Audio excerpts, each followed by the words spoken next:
not worth for the price.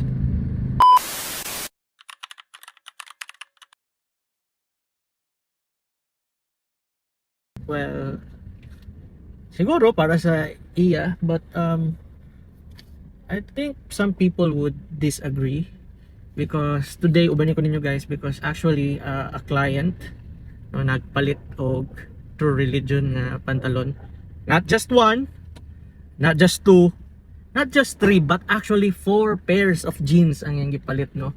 So kung akong giingon sa previous post, when it comes to True Religion jeans, if you know, you know, no?